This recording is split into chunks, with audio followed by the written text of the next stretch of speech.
we're generally doing it to ourselves. She helps people come over limiting mindsets such as the inner critic and imposter syndrome, to name a few. And I've attended a number of her webinars, and I always have at least one or two light bulb moments where I'm like, oh, that's going to stick. I'm going to use that. So I guess without further ado, I'll hand it over to Maya, and we'll get started. Great. So I'm so happy to be here. I love collaborating with Julie. I'm excited to get to connect with folks who are in Julie's world. Julie's amazing. What I would love, and this will get you practicing that chat box again, because I want to hear from you as we do this. I've put a little note in the chat box, and it's just a little blast about what we're doing here.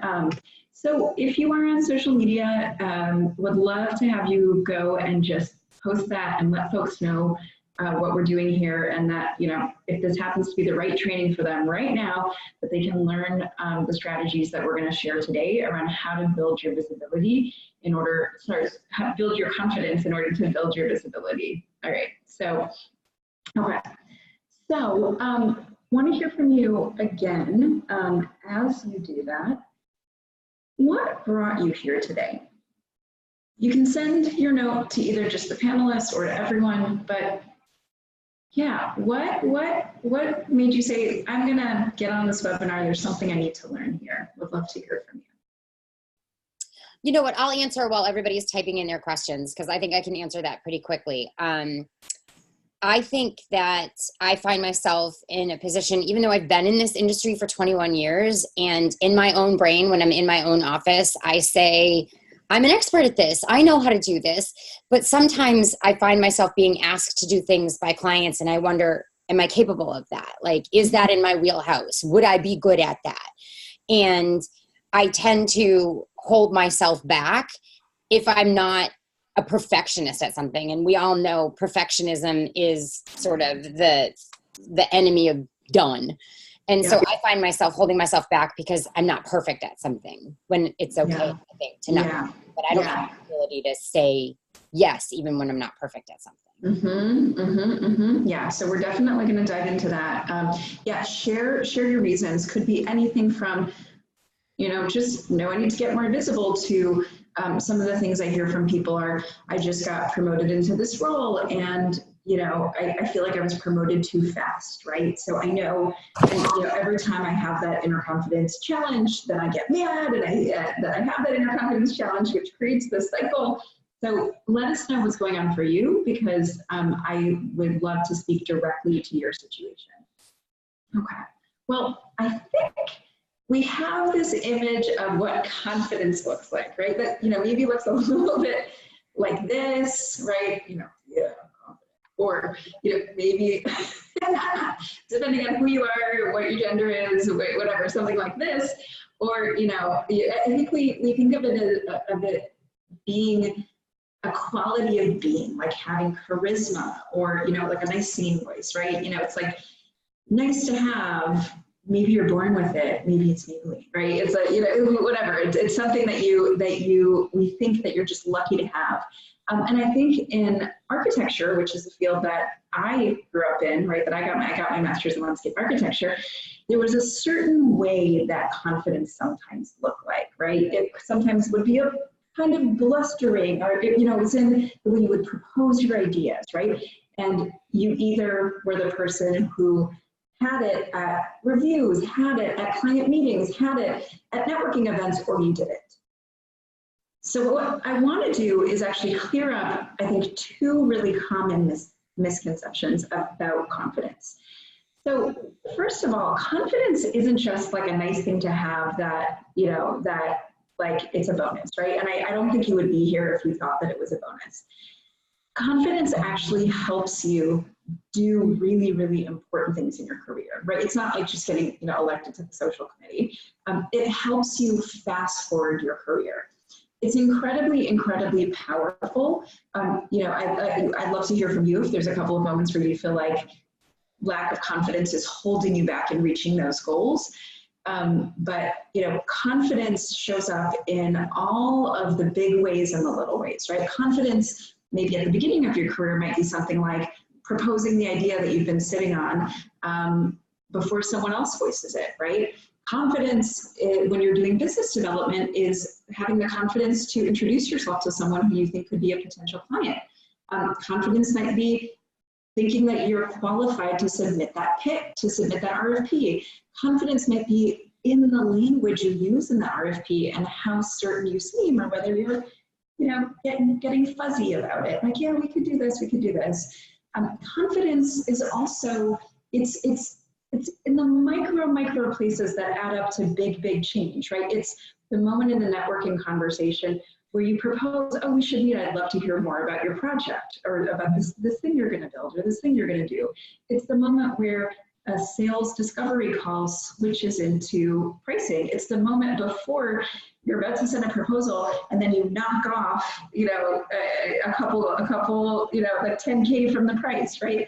Confidence shows up in all of those little ways, and confidence also makes you more visible, right?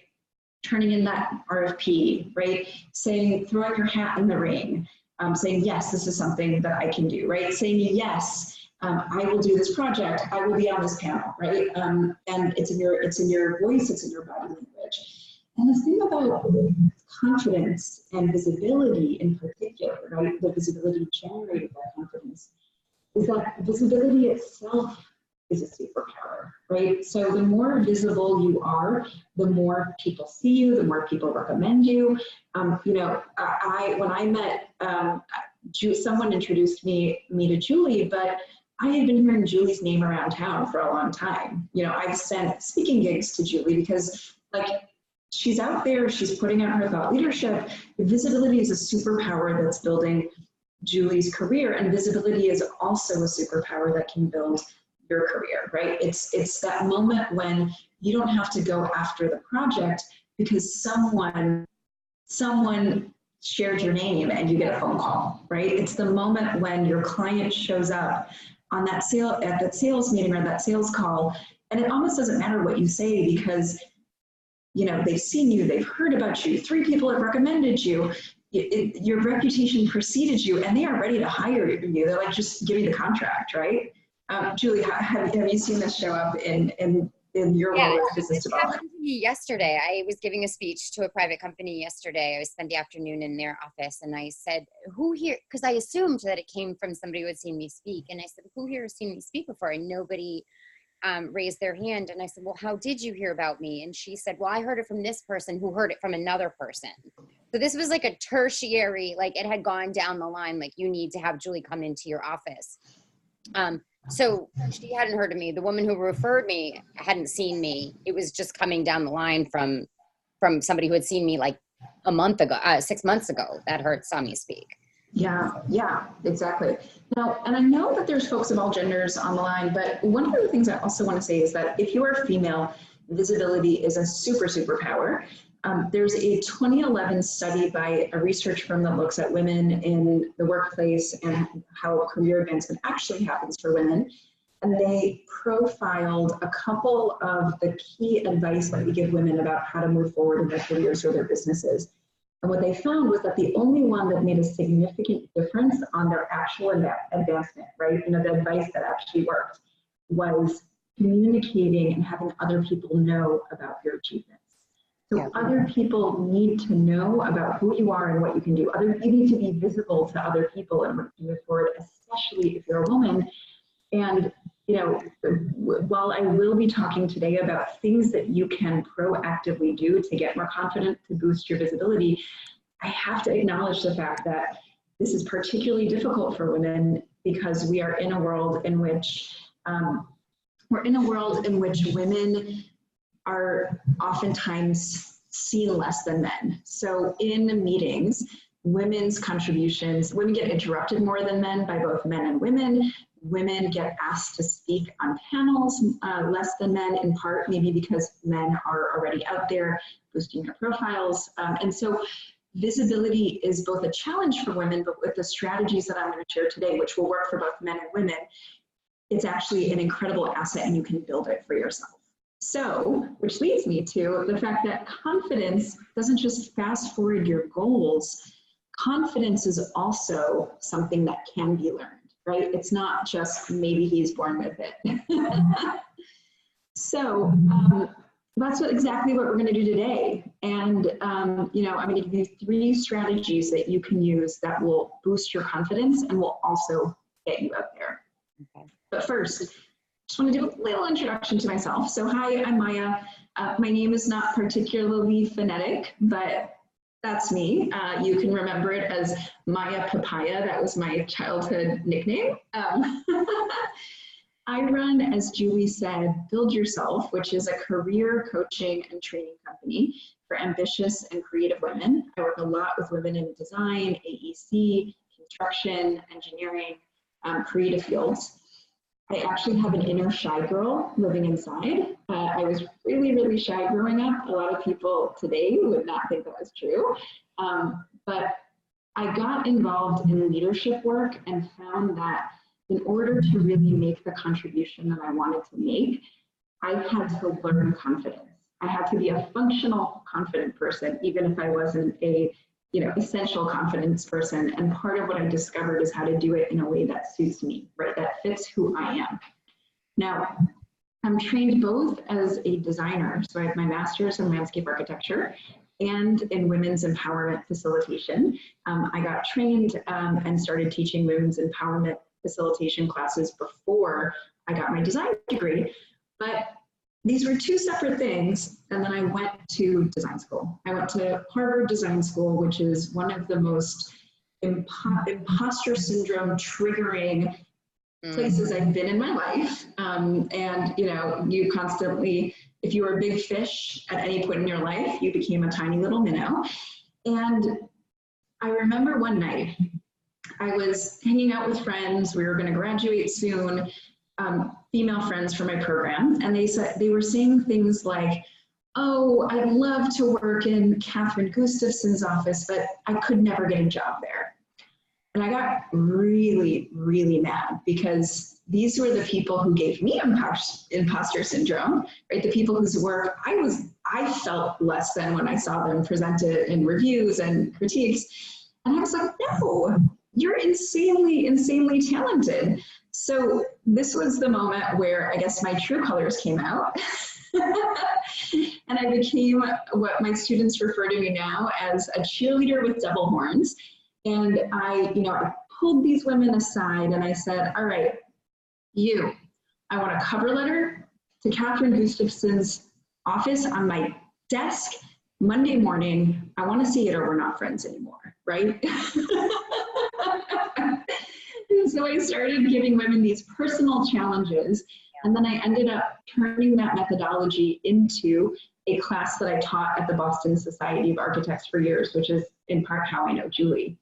So today, Build Yourself is, as I mentioned, coaching and training company. My specialty is working with mid-career women who are, in the architecture field, it's senior associate principal level, trying to move into the next phase and trying to make sure that they're not the ones who are holding themselves back.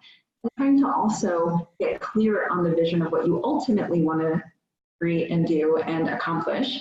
And visibility strategies are a huge, huge piece of that. So that's what I'm going to share.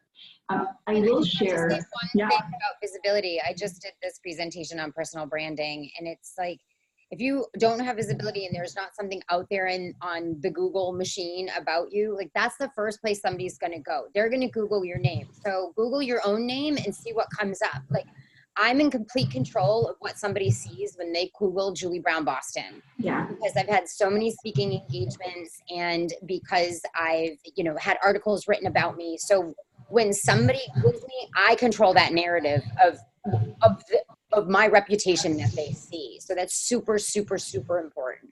Yeah. And the strategies we'll share today are actually building blocks for you to start to do that for yourself. What I will say is that everybody does it differently.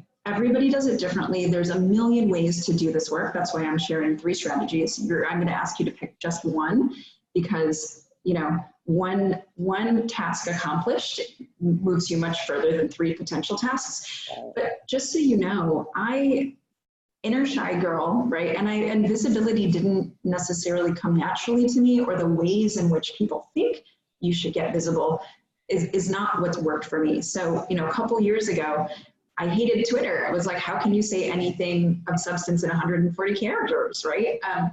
I'm actually currently on an Instagram hiatus, even though every 3 weeks I run into someone who tells me, yo, you have to be on Instagram. Your business will fall apart and, you know, like cease to exist if you're not on Instagram.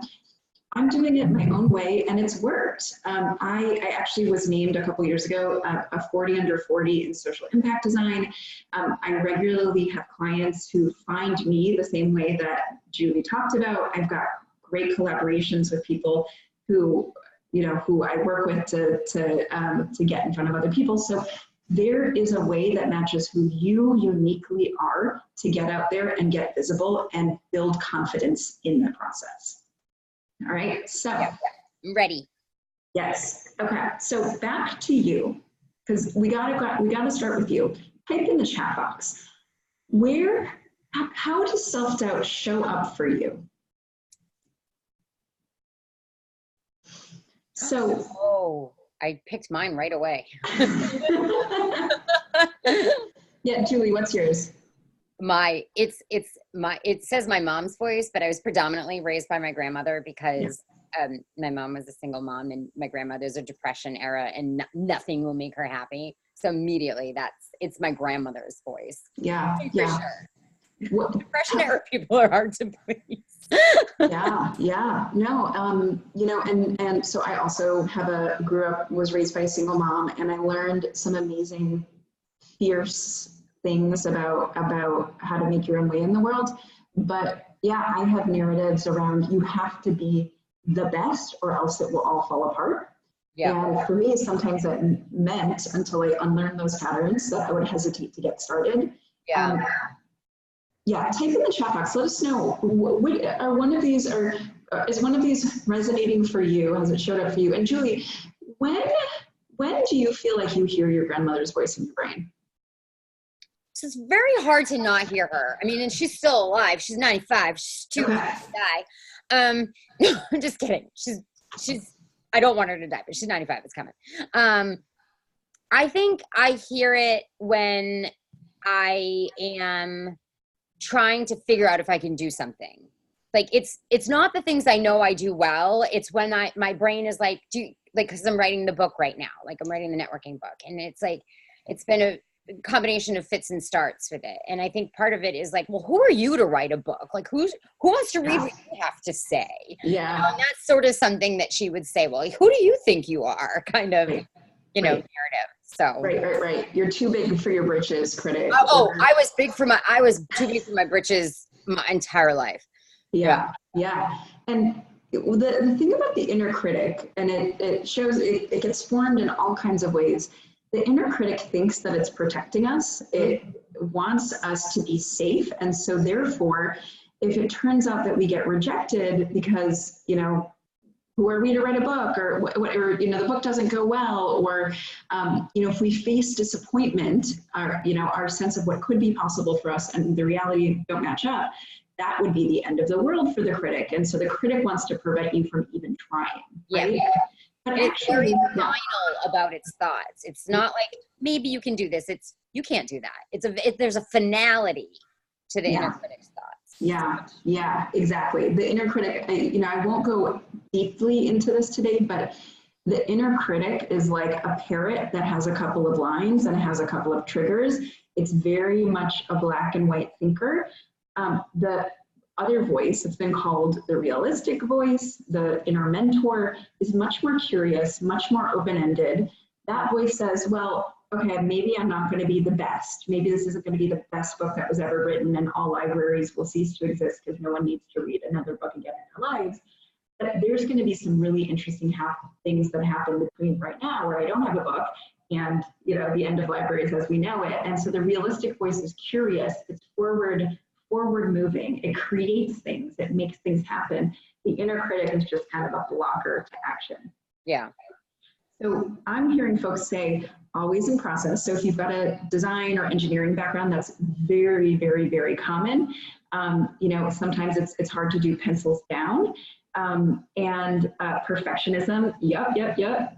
Sometimes what got you here won't get you there. And visibility, that moment in your career where you're not just executing other people's visions, or you're not just like getting it done for your clients, and you start to actually put out to lead more, to lead with a vision.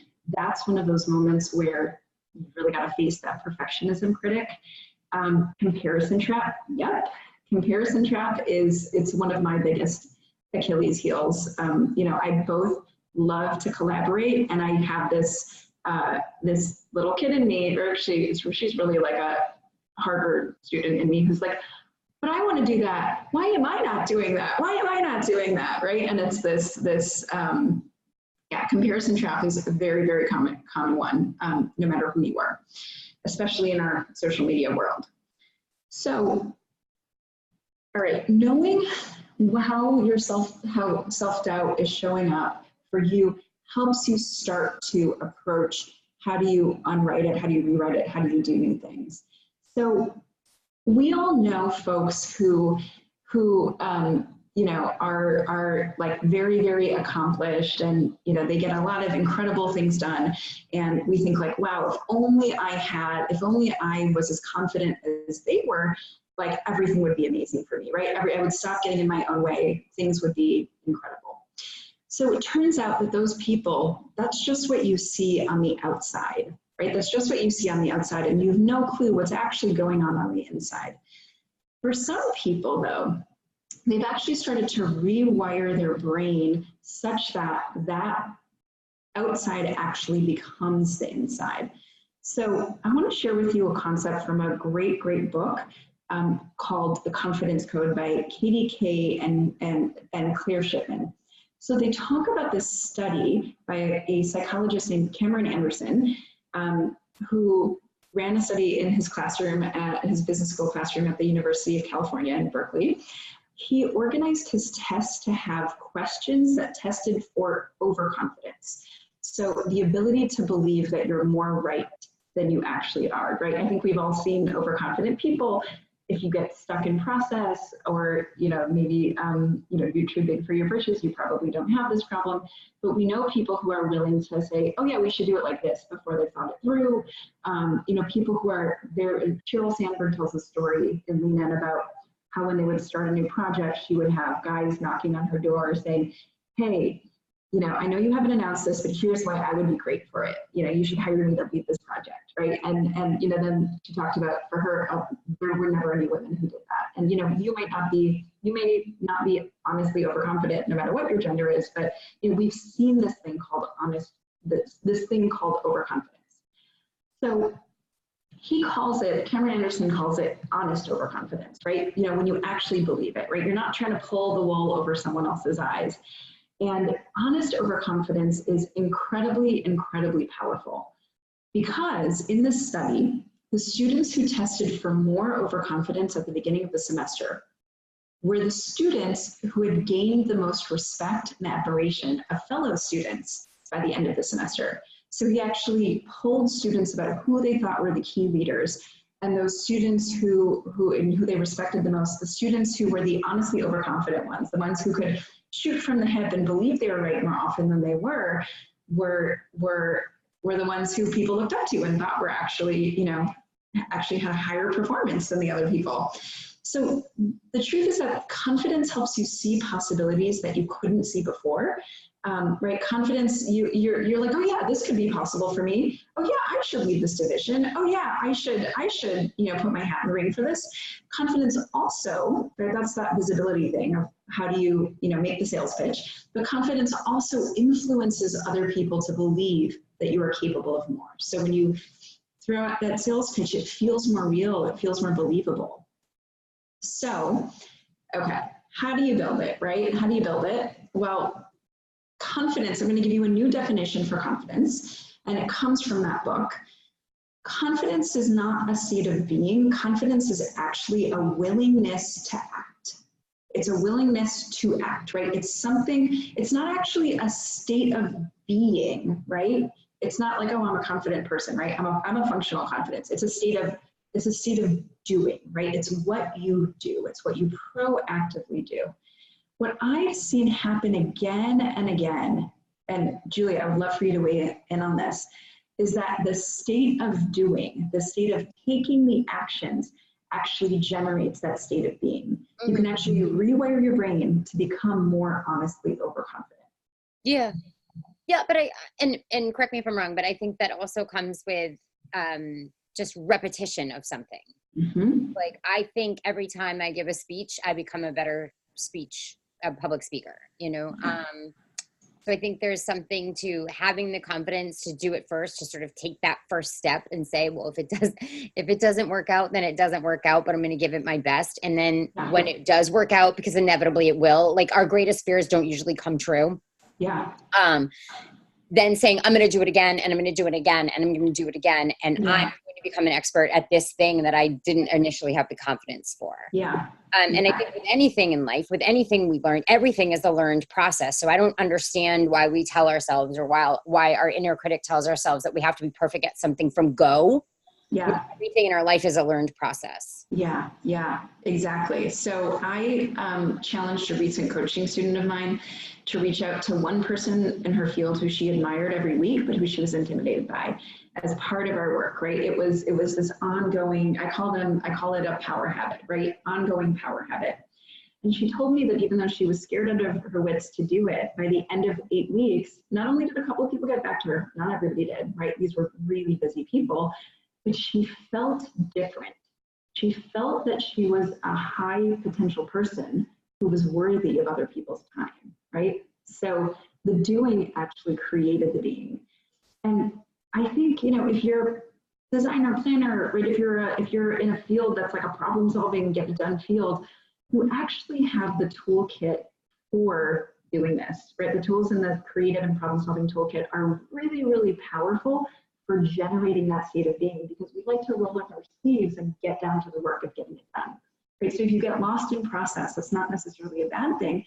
You just need to reorient your process to be building the kind of confidence skills that you want. Okay, so if you have any questions, what I want to ask you to do, actually, if it's a specific question, there's a Q&A box. I just want to make sure that I don't lose the questions that you have. So go ahead and pop them into there, and we'll have some time at the end for me and Julie to take them. Okay, so, all right, well, let's do it. Like, let's roll up our sleeves. All right, 3 ways. The first is to practice in public. So this comes from, this idea comes from a writer and a coach of other writers named Jeff Goins. He talked about how when he was in a band, all of their rehearsals that they would do in their garage, all of the rehearsals in the world didn't add up to the power of one show. One show, like being witnessed, being seen, practicing in public, playing on stage, they grew so much more as a band than what they could do, kind of behind the scenes. There's something about being witnessed out there in the world, doing the thing that scares you, doing your craft or putting yourself out there from a visibility perspective. It makes you practice with more focus and more intention, and to see yourself differently.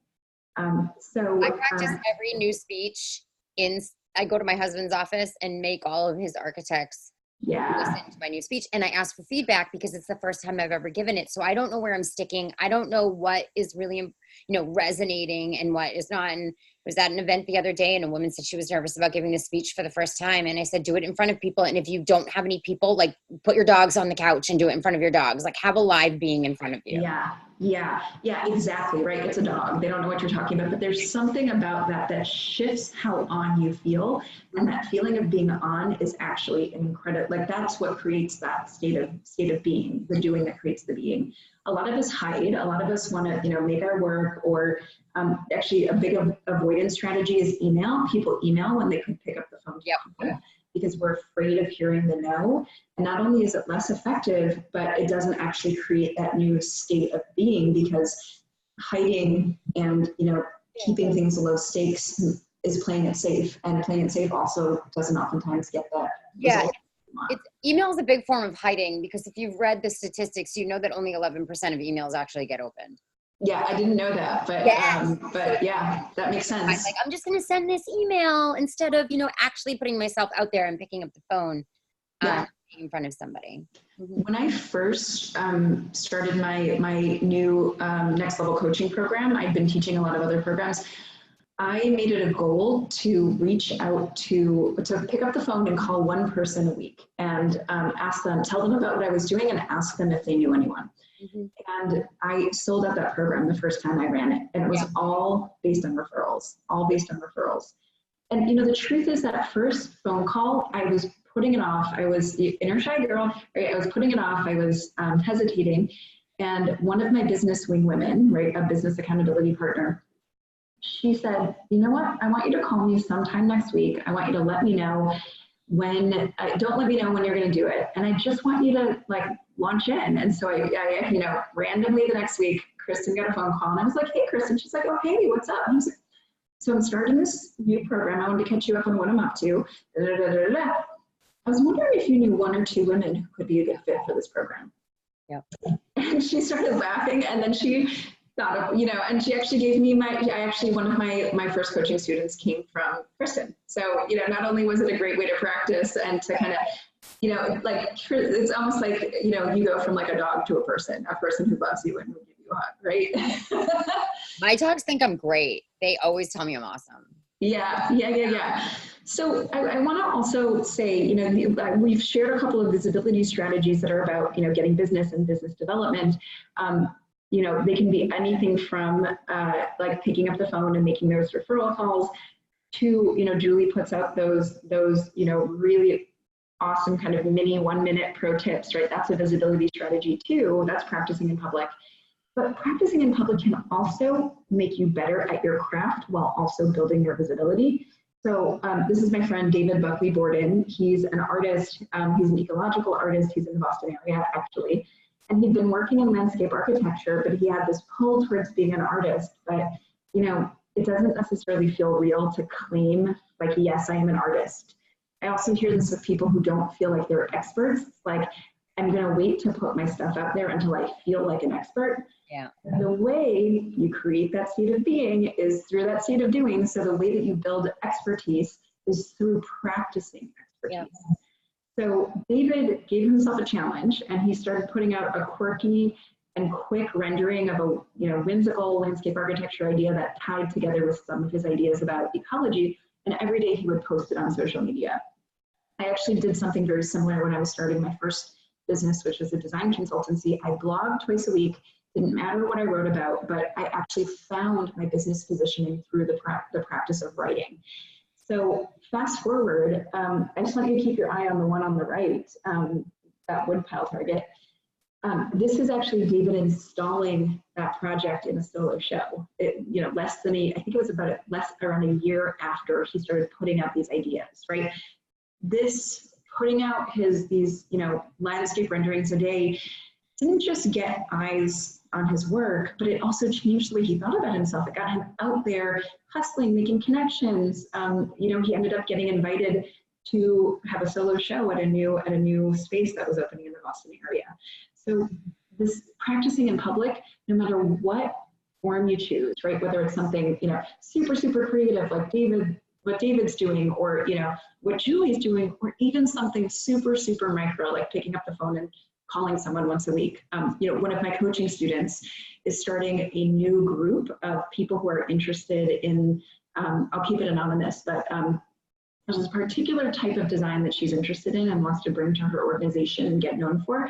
So she's bringing together a group of people to meet for breakfast and chat about it. And, who knows what kind of collaborations will come out of that. And the fact that, 5 more well-placed people know her, that's visibility. That will bring you opportunity. Yeah. All right. Second strategy. Okay.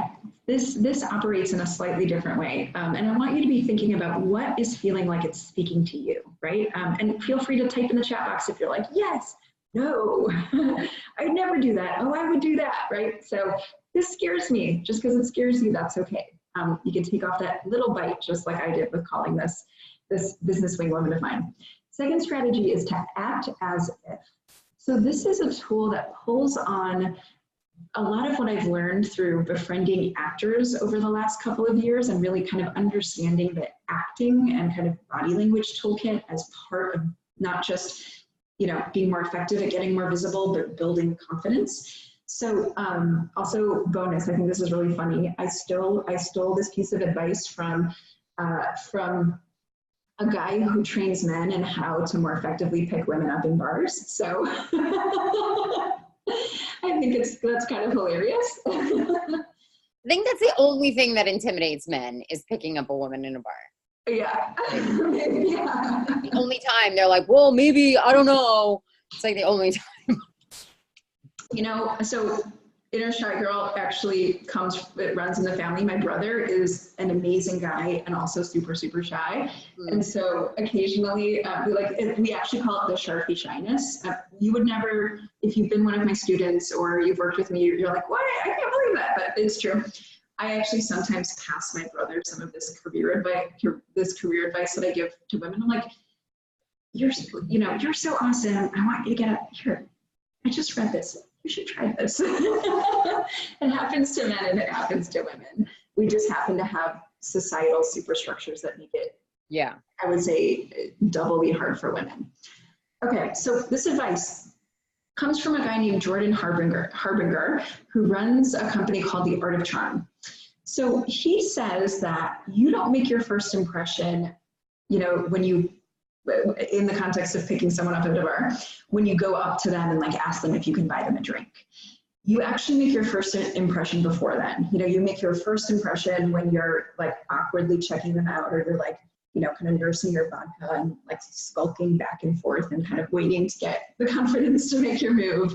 Or, you know, you're scrolling your phone and looking really uncomfortable because you felt like you should be at the bar. Whatever it is, you actually make your first impression, not the moment you decide you make your first impression. You make your first impression the moment you walk into the room, because we pick up so much in our peripheral consciousness. Body language speaks to us. You know, there's actually some interesting research. I'm going to get the exact percentages wrong, but it's something like this. When we see someone giving a talk, something like 50, maybe even 60% of our attention is on what we see, and that's not their slides. It's their body language. It's their expressions. It's, you know, the way they're gesturing. 30% is on their voice, so the quality of their voice, which determines, I don't feel super confident about this, but I'm saying it anyways. And then only 7% is actually on, I know those don't add up, but it's not, those are the generals. The actual message we're saying, the actual meaning of the words that we're saying. And so body language and voice and all of these kind of innate body confidence things are really, really important. Yeah, I read a study when I started public speaking a lot, and thank God I'm a gesticulator, that said that public speakers who use their hands and move around the stage are 30% more believable than those who don't. Yeah. Like, yeah. Just because I'm moving around the stage and using my hands as I know. It's like, okay, now you trust me. I guess I'll do this more. Okay, so if any of this is resonating with you, like type it in the chat box. We want to hear if have you seen this come up in your life? Have you seen this come up in your work? Have you been challenged by this? So you make your first impression, not when you walk up to someone, but the moment you walk into the room. So his advice is to make that first impression when you walk into the room, and to actually use that moment of walking into the room as a trigger or a different kind of body language that will actually shift the way that you feel, right? It's again, that state of doing creates that state of being. So what he says, and this is one of the assignments I give to my coaching students and to my Boston students when I lived there, is that you should use a doorway as your trigger. So every time you walk through a doorway, stand up straight, look up and smile. You know, and it like feels really weird when you first start doing it. A number of the women who I worked with were like, I discovered I have an open plan office. Where are the doorways? Could I use other architectural features? But you know, we call it the doorways exercise. And what many of them told me is that it actually started to shift how they felt about their work. They felt more confident. They felt more generous. They felt like, you know, they'd walk into a meeting room ready to, you know, to own the meeting, to lead the meeting, to add important suggestions to the way forward and to the vision, right? That shifting that body language actually shifted the way that they felt. It made them feel more powerful. So, and it was partially because other people see us, but it's also because we are doing it. We see ourselves really differently. Mm-hmm. You know, I used to work with, ages ago, like 20 something years ago, I worked at a small advertising firm, and we did a lot of radio spots, and I would go and watch the talent record the radio spots, and they always smiled when they were talking, because when you're smiling, when you're talking, you enunciate better, and your voice actually is more vivid to the listener. And it was so interesting. Like, no one's in the room with them, and they're smiling while they're going through the whole copy. It does make a difference. And I never, ever forgot that. I think I was like 22 years old or something when I watched them do that. Yeah. It's been a long time since I've had to negotiate a salary, but some of my favorite salary advice that taps into the same reason why the doorways exercise works is, if you're negotiating over the phone, is to and don't negotiate over email, negotiate over the phone, right? Because you can go back and forth.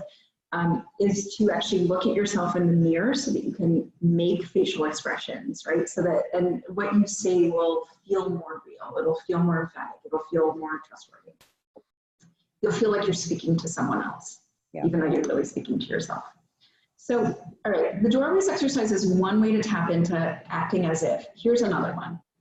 If you're like, wait, open plan office or whatever, I work on a construction site, where are the doors? Do you guys remember from the early 90s, the what would Jesus do, like, fashion craze? You know, he would have the bracelets and the scarves. Yeah. So I've kind of stolen, I guess this is my stolen advice section. So I stole a little bit of advice because what I found is, when working with women, is that if I said, act more confident, they'd be like, okay. Like, how? Yeah. And so what I found was a hack to acting more confident, just like the doorways exercise is a body language hack, is to think of someone who you admired. It could be Beyonce. It could be, you know, mine is a woman named Katie Swenson, who is a design VP in the Boston area, right? She's both a friend and a mentor of mine. She used to be a dancer. She owns the room. So mine is, what would Katie do? And imagine, and this is a little bit gross, but like, it's also, in my opinion, hilarious. Imagine that you have this skin suit of them, like, hanging in your closet. And, you know, for the moments where you really need to own it, you take out the suit and you, like, unzip it and you pull it up around your body and zip it up, and you act as if you are Katie. So I've used this, or whoever it is for you, I've used this to negotiate when I needed to feel more confident in negotiating. I've used this, I actually had a student come up with someone, and her, a business owner who she admired, who she felt was much more proactive about getting the opportunities that she wanted and saying no to the client work that was wrong. And I actually asked her to come to our coaching sessions dressed as this woman, right? So that she could start to embody that person. And she said that even doing that helped her tap into borrowed confidence. As humans, we're much, much better at mimicking other people. We're a very, very social species. And so it's in some ways easier for us to mimic others and to kind of borrow their way of being than to figure out what the abstract principle of confident or, you know, a great negotiator means, and then to try that on. So to talk about just how do you operationalize this, you know, take a week and do the doorways exercise and see how you feel. See how you feel after it, or do it every time you go to a networking event, or, you know, or maybe you're at a conference and you know that you need your game face on. WWXD, figure out who your person is, and then, you know, maybe at the moments that scare you, just take a minute and literally imagine, visualize it, that skin suit, and then see how you feel and if your performance was better as a result. Okay, anyone think that skin suit is kind of creepy, but awesome? Yeah. If so, take in the chat box. Let us know how what's resonating with you. I get it, because I find myself saying like, well, like to people that I know, like, how would they react to this? Like, am I overreacting? How would they react to this? Or how would they do this? Or what would their response be? So I do see myself doing it. I just don't put on their skin. Yeah. Yeah.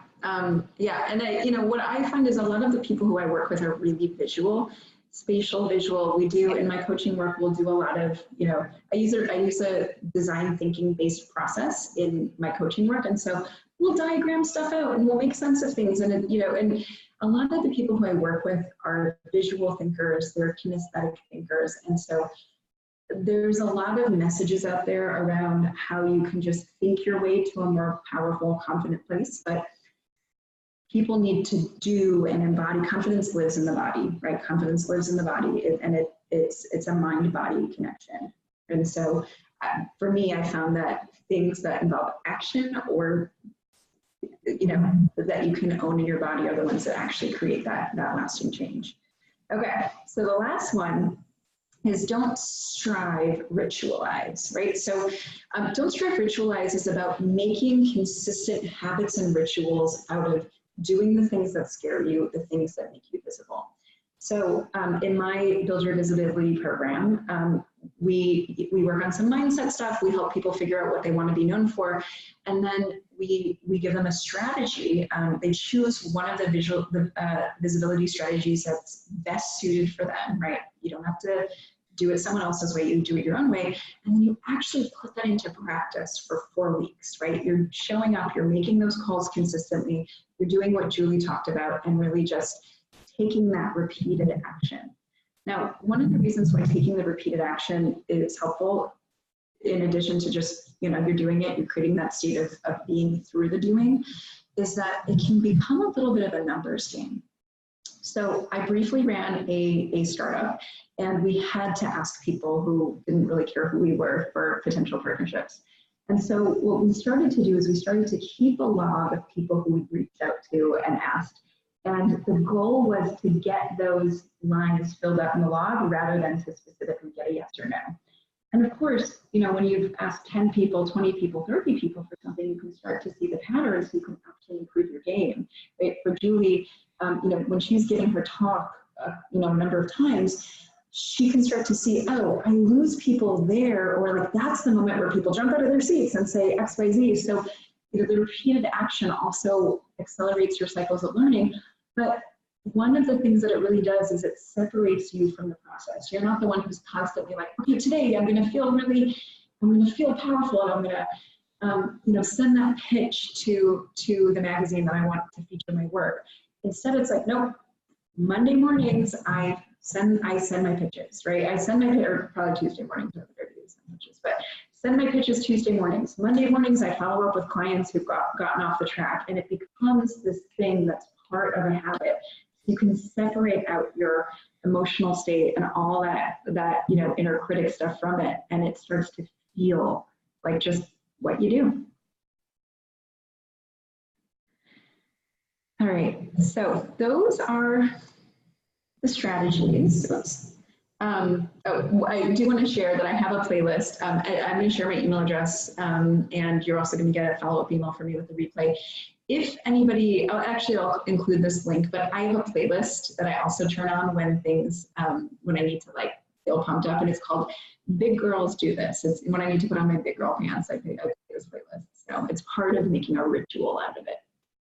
So, okay, so yeah, when you're busy doing, your inner critic shows up and it's like, hey, but you're like, oh, sorry, this is what I do on Monday mornings.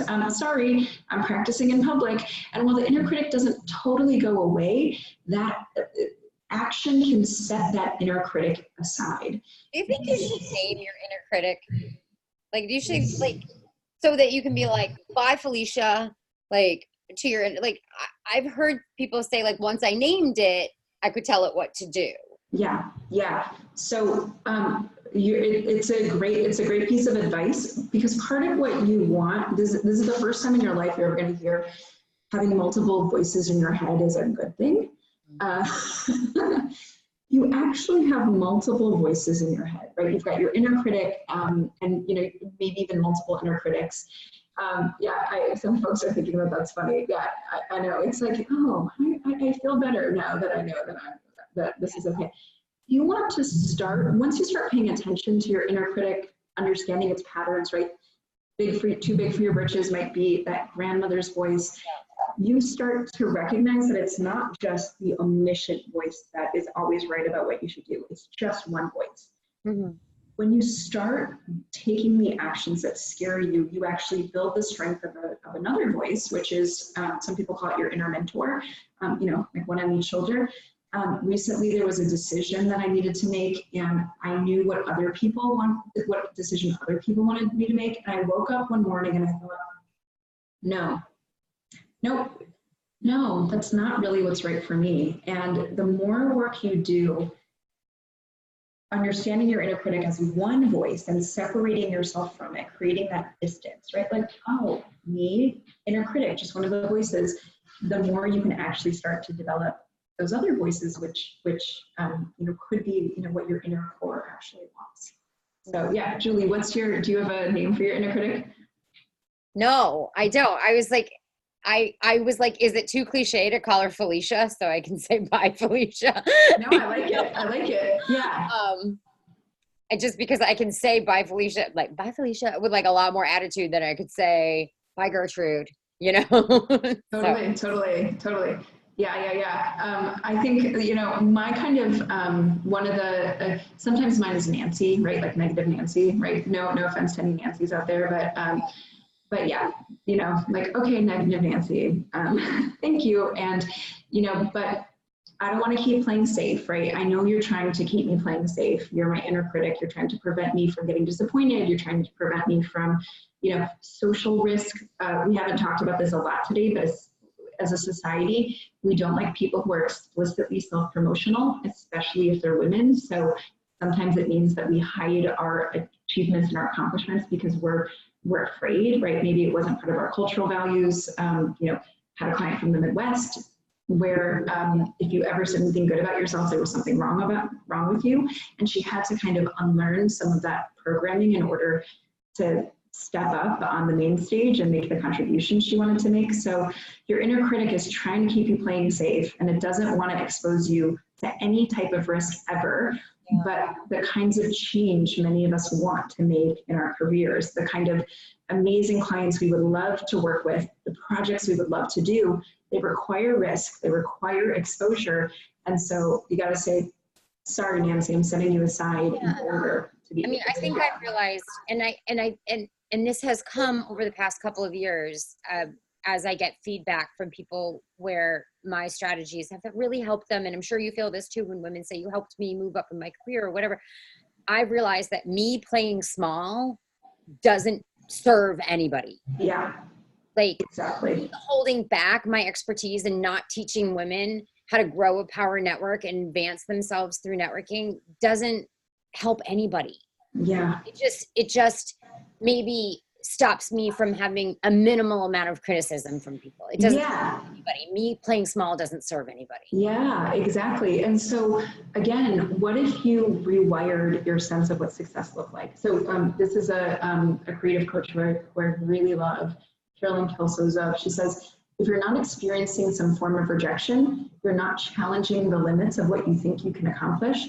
There's another stage for all of us. There's a next stage of impact, of playing bigger. And if rejection is a sign that you're at the right weight class, right? It's a sign that you're doing something right, not a sign that you're doing something wrong. Yeah. Okay, I want to flip it back to you guys because I'm action oriented here. So I want you to make a choice. Your inner critic wants you to be like, I want you to make a choice. Which of these would you like to start trying out, right? Let's think that, tomorrow, which of these, or next week, which of these is the one strategy that you would like to choose to take action? 2. Okay, Diana says 2. Okay. Act as if. Yeah, I love act as if, because you can do it while you're doing other things. Yeah. Yeah, let us know. Type in the chat box. While people are typing, I'll say that I actually already think I do 1 and 2 pretty well. Yeah.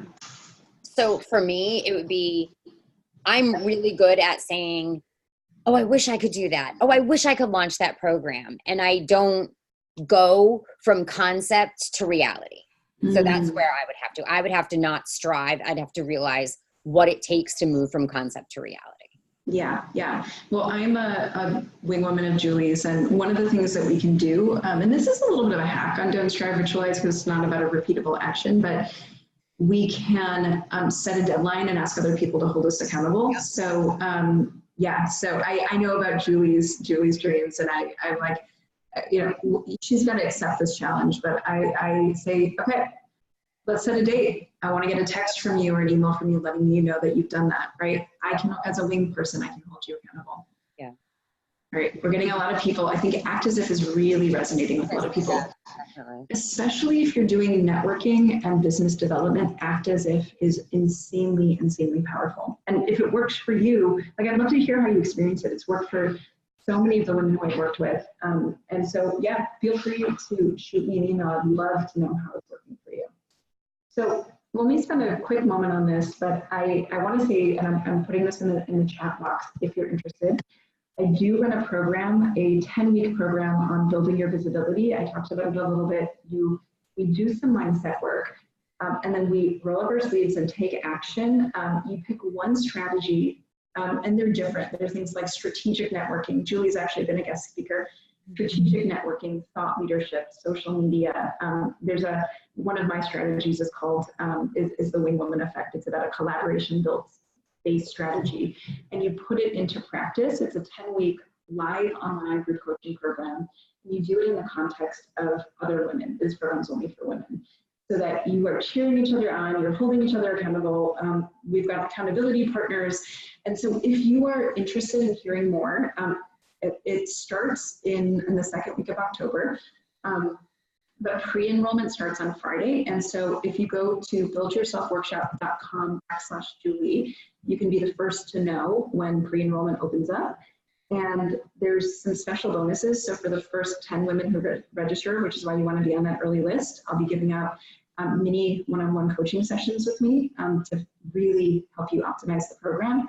And I'm also giving out my training called Practice Your Power, which will help you do some of this confidence work. So in the week before the program starts, so that you hit the ground running and just, really shine and get out there and get the kind of goals that you want through increased visibility. So let's see, we're just about at 2. So, or whatever the time. There is a question in the question and answer box that I want to make sure we address, because I know she's still online. Great. Okay, fantastic. Okay, so this is actually a great question. So do you recommend working on this inner critic stuff or visibility stuff, even if you're happy, satisfied, fulfilled with your current role or responsibilities at work? I am a huge fan of smarter, not harder. A lot of my clients spend a lot of time running around doing things that they think they should do or that other people want them to do. People pleasing is one of the inner critics. So I'm a fan of getting clear on what you want, and then a visibility strategy can help you achieve that. Now, what I will say is that you can love what you're doing and still be capable of more. And sometimes I meet people who it's not that they're unhappy, but they know that they could be having a bigger impact. Visibility strategy is a really good way to not only, boost your visibility, which means that you will get the promotions and opportunities and things that you want coming to you, but to discover what that next level might be, because when you put yourself out there, you learn more about what motivates you. It's practicing in public, basically. You shape your story through telling your story. So I hope that helps. Yeah, I'm happy to take, if there's any more questions, one more question. Well, I think we also, if I can say, the inner critic is not relegated just to our work. So for me, she's a 360-degree critic. So Felicia, equal opportunity criticizer. It's not just my work, So answering that question, should you be working on this even though you're fulfilled in your career? Yeah, sure, because I'm sure there's other parts of your life and your existence that inner critic is aggravating you around. So I think that is a valid answer. Yeah, yeah. if I could banish my inner critic and on the 360 degrees of my life, I'd be a lot happier. I'd probably have less anxiety. Yeah, life and work are so, so connected. I mean, one of the ways, again, back to Smarter Not Harder, I'll have a lot of women say, oh, I'm not ready yet. I'm not ready yet. Things are too busy. I'm not ready to get visible yet. But visibility builds over time, and it will be there for you when you want it and when you need it. And so that's your inner critic kind of saying like, no, not yet. You don't know everything you need to know. It's your perfectionism. Wait, right? The inner critic hates action. Yeah. All right. Well, I think I just want to say thank you so much to Julie for having me. Thank you guys so much for being here today, and sharing in the chat, sharing your stories, sharing your situation. You can feel free to reach out to me. My email, would love to hear from you. And yeah, if you're interested in a structured process to help you get out there, get visible, and to find your thing, please go to buildyourselfworkshop.com/Julie, and you will get more information about it. Awesome. Thank you everybody for coming. Thank you so much. Bye, everybody. Bye, Maya.